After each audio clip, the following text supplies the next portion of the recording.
Yes everyone, welcome back. In today's News Daily video, we are talking about two major transfer targets for this summer in Jules, KOUNDE and Ousmane Dembele.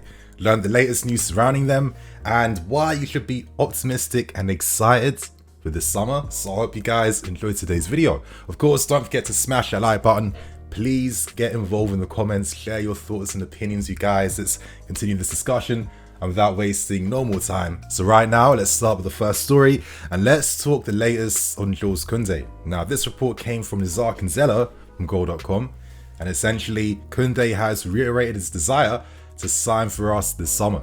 Sevilla need to sell him before the 30th of June for accounting reasons that have been disclosed before in previous reports over the past few months. And of course, I've spoke about Kounde a few weeks back, and essentially we know that Sevilla currently have financial issues, and the fact that they're not getting European football too doesn't help their books either. So Kounde is their major valuable asset. Of course, we know that Kounde already agreed personal terms since last summer. Just on a personal note, once the news breaks surrounding, what his contract is, his wages, etc. Now Sevilla are looking for around 59 million to sell Kounde this summer. For me, I think this is a very fair price and valuation. Of course, we have to remember that Sevilla are about 20% of this transfer to Bordeaux due to the future clauses inserted in the deal that brought Kounde to Sevilla. So they need to, of course, pay that money to them as well as balance the books. So essentially, by selling Kounde for around 59 million, that allows them to recover at least 38 million that is needed to balance the books currently. The club are planning to secure Kounde as quickly as possible once Todd BOEHLY's takeover is officially confirmed and announced, which should be coming very soon at this point in time. And then thank God we can start to do some real business in the summer, you guys. And for me, I feel like I've said this over the past few seasons, but this season in particular, this one, this summer could potentially be one of the biggest ones, because we've got a new owner that has to show his intentions, that has to make statements, that has money. We're in a very incredible position right now, especially considering the players leaving, the wage bill being freed up, as well as, still earning money from other possible sales throughout the summer. It's a very exciting time. And I think Kounde is smart and good signing. Now, for the second part of this particular news story, I do want to talk more about Kounde. Now, I think one thing that I want to reiterate for this part of this video now is that even though Kounde is a good player with some great attributes behind his game, and he has incredible potential. I mean, the guy's still, very young as well too. I don't think we can get too unrealistic with our expectations and expect like instant world-class performances that absolutely surpass the likes of anything that Rudiger, Silva and others have shown at this club. Keeping things real, is Kounde better than Rudiger? Absolutely not. And I think we have to remember too that, we're signing Kounde not only for his current ability right now, but also for that potential that he can show once he has acclimatized to the league, his teammates, and grown over like a season or two. I use Rudiger as a prime example. When we first signed him, he had great potential, but he had tons of mistakes in his game. It's only natural. As he's got older, as he worked on his game, trained hard, etc, we saw a Rudiger that became world class. And I think he leaves us as one of the best defenders in Europe at this point in time, which is testament to, the growth that players can actually achieve. And I think this is what Kounde will also do. I say this because Kounde does have elements to his game that can definitely be worked upon. This season, especially during the first part of the season, he did struggle. Now, there could be very understandable reasons and context to explain why. Of course, the fact that a move he expected to happen during the summer fell through, that's going to take you some time as a human just to mentally regain your composure, energize yourself and get that focus back. So I understand that. But at the same time, I would say that some of the performances have been a bit iffy. I'd say that some of the big game performances haven't been as on point. I'd say that as well too, some of the disciplinary issues this season. Getting 3 red cards. I think these are details about his game that can be fine-tuned and worked upon. What I would say about Kounde though is that there's no legitimate concern about his game, which is a big positive.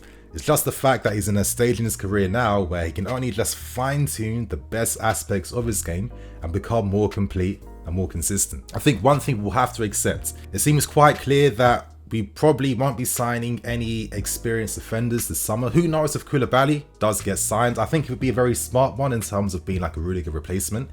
But if he doesn't come, you're looking at a lot of options that are way younger than him.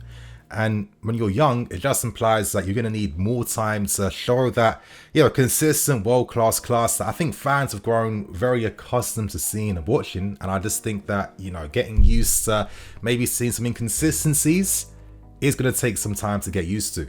And, Kounde is a very good player. And I think if Tuchel, as it seems he's clearly going to be doing, is keeping this back three setup, Kounde on the right-hand side is going to absolutely blow up alongside Reece James, because not only is Kounde a very good all-round football player, but it's the progressiveness of his passing.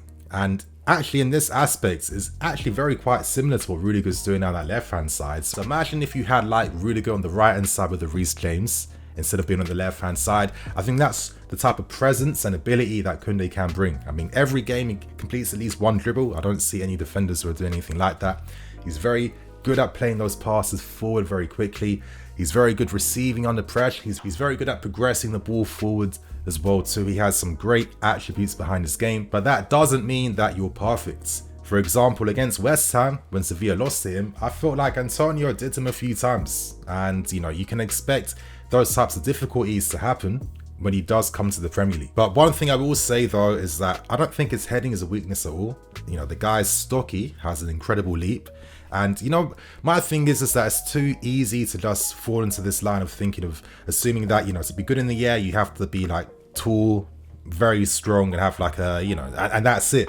There's a lot more to that. It's about the intelligence behind your timing of the leap, your anticipation, your preparation, and details like how you use your body, of course, to just like, slightly adjust and balance your opponent. These are things Kounde does, and it's no surprise that he ranks as one of the best, aerial defenders actually in La Liga. So if teams are thinking all they got to do is pump long balls this way, they're going to have another thing to think about. And, to have Reece James supporting them as well too, it could be quite mad, the potential down that right-hand side. But of course, let's have some realistic expectations of what he's going to bring.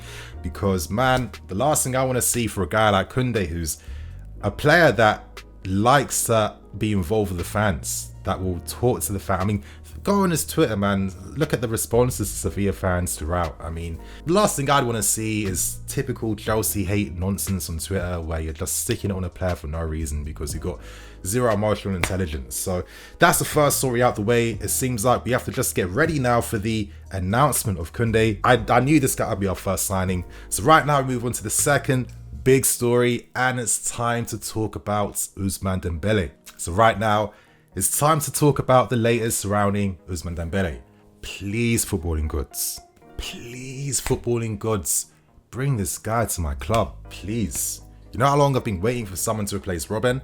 Actually, I didn't have to wait that long. Hazard came. You know how long I've been waiting for someone to replace Eden Hazard here? Please, these are the guys that I stand and I absolutely love. I've always been a sucker, man, for goal-scoring wingers that can beat their man. And that's one of the main reasons why I even want to see like a 4-3-3, just to see like the attacking threat from wingers being the important thing in teams again, and not wingbacks. I'd rather see entertainment, skill, ability, etc, etc. Now you guys know what I'm about now. But anyway, I'm going to focus on the report that came out from Graham Bailey on 90 Min, and he says that we are planning to reopen talks for Ousmane Dembele this summer. His contract expires at the end of next month, and with our soon-to-be new owner in Todd, BOEHLY, he wants a team that is ready to compete against Liverpool and Man City. Now, back in January, we were leading the race to sign him at the time. After that, of course, sanctions came, kicked our butts, and that kind of put all the talks on a standby at this point in time. However, it didn't just completely eradicate any talks and discussions behind the scenes with Dembele. Now, we have to remember back in January, Dembele has consistently stated that he won't be deciding his future until the end of the season. Why is that? Well, that's because he's a guy that loves football and only wants to play, and that is his main source of motivation. And I just think that, considering all the hostilities and, some of the talks against him and his agent in January, the form he shows straight after all that drama throughout the entire saga, I mean, it just literally just shows the permanent class and ability of this footballer. Now, part of me feels like Barcelona, no, they'd be absolutely stupid to let this guy leave. probably their best player at this point in time. The fact that they threatened to send him to the stands back in January when he was, not ready to accept the offer being presented to him.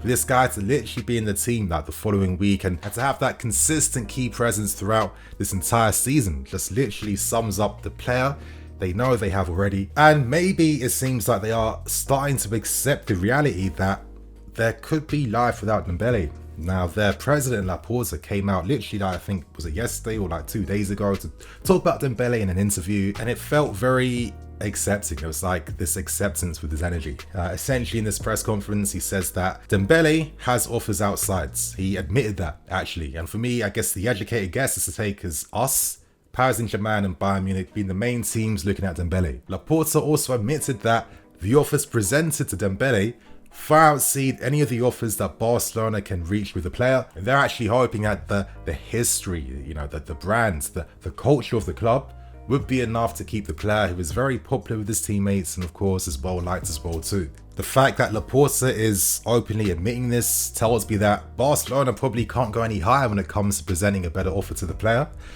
And I guess now, we should take full advantage of this. As I keep stressing, new owners means new big statements to make in the summer, and I think capturing and signing Dembele is the best statement you can make for all our rivals throughout Europe, yeah? The reality is, man, we need that little bit of X factor in the final third to really take our team to a different level. I feel like at times, I've always said this, we win games based on a team performance. What we need at times too is a little bit of individual brilliance to help us, just go past through those very difficult hurdles that you get in games sometimes. And when I look at the very best teams like your Madrids, your Liverpool, Cities, etc., etc., they always have players in their team that are able to take responsibility and produce something out of nothing that turns the game back in favour for their teams. This is what we need. In the past 20 appearances, Dembele's picked up 13 assists. It's been absolutely ridiculous. One of the best creative players in Europe right now. Do I necessarily feel like creativity is the main thing we're lacking? At times in certain things, but I guess ultimately it's more about players taking advantage of the opportunities being created for them. I think Dembele could do a lot of good things with this team. Whatever flank he's playing down, he's helping that fullback and you're just boosting the quality there. I'm just starting to accept that Lukaku will probably stay here again for next season, just based on the fact that we spent so much money on him. And I think when you have a Dembele as a winger, alongside maybe a Hudson-Odoi as well too, having that goal threat, that creative threat as well too, is only going to produce even more goals and chances for strikers like him. And Dembele, man, can produce every type of pass between the lines, over the top, incredible crosses from either foot as well too, every type of crossing technique, as well as the ability to shoot with either foot as well too from many angles. Tuchel's worked with him. Tuchel absolutely loved him at Dortmund and played a massive part in taking Dembele's game to such a high level in which Barcelona had to spend over 100 million to bring him to Camp Nou. Of course, he has some of his injury concerns, but for me, man, it's simply this. Tuchel has to rotate a bit more. There'll be no excuses next season because every team can now use 5 subs, which should allow you to just space out the players' workload even more.